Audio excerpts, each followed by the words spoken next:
अंधेरी रात थी। आसमान पर काले बादल छाए हुए थे और चांद भी धुंध में छिपा था।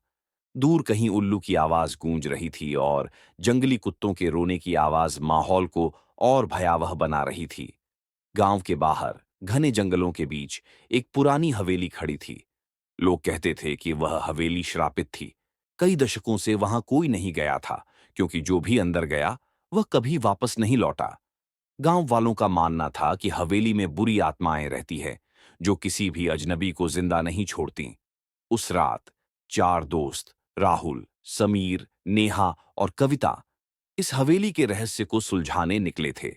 गांव वालों की चेतावनियों को नजरअंदाज करते हुए वे टॉर्च की हल्की रोशनी में आगे बढ़ रहे थे। जैसे ही वे हवेली के पास पहुंचे, हवा और तेज हो गई। दरवाजे का जर्जर लकड़ी का पैनल जोर से चरमराया। क्या तुम सब तैयार हो?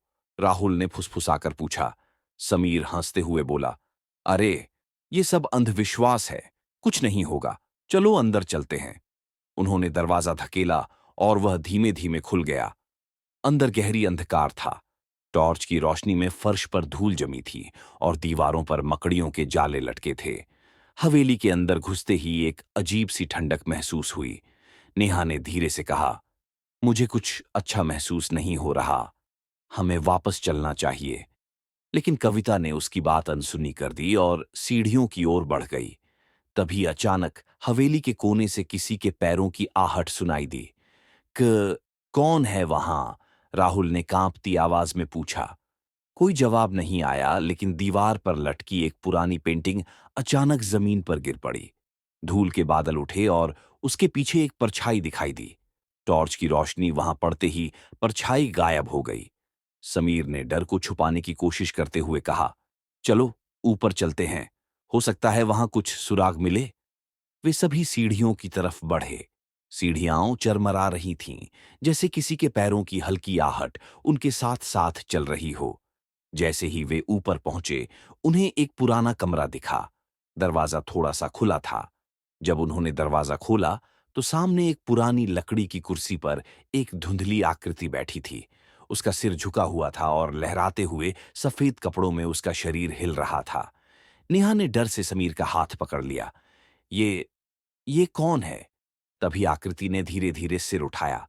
उसकी आंखें काली थीं, कोई पुतली नहीं थी, केवल अंधेरा। अचानक उसने एक जोरदार चीख मारी।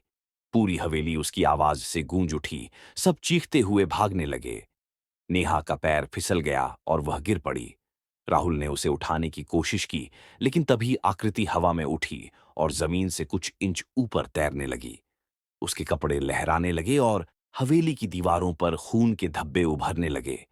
तुम लोग यहां से कभी नहीं जा पाओगे, एक भयानक आवाज गूंजी। किसी तरह समीर ने हिम्मत जुटाई और दरवाजे की ओर भागा। बाकी सभी उसके पीछे दौड़े। दरवाजा खुद ब खुद खुल गया और वे सब बाहर निकलने में सफल हो गए। हवेली के बाहर आते ही अचानक दरवाजा जोर से बंद हो गया और अंदर से दिल दहला देने वाली हंसी सुनाई दी। उस रात के बाद चारों दोस्त कभी भी उस हवेली के बारे में बात नहीं कर पाए। लेकिन गांव वाले कहते हैं कि कभी-कभी हवेली से किसी के रोने की आवाजें आती हैं, और जो भी उस आवाज को सुनता है, वह कुछ ही दिनों में गायब हो जाता है।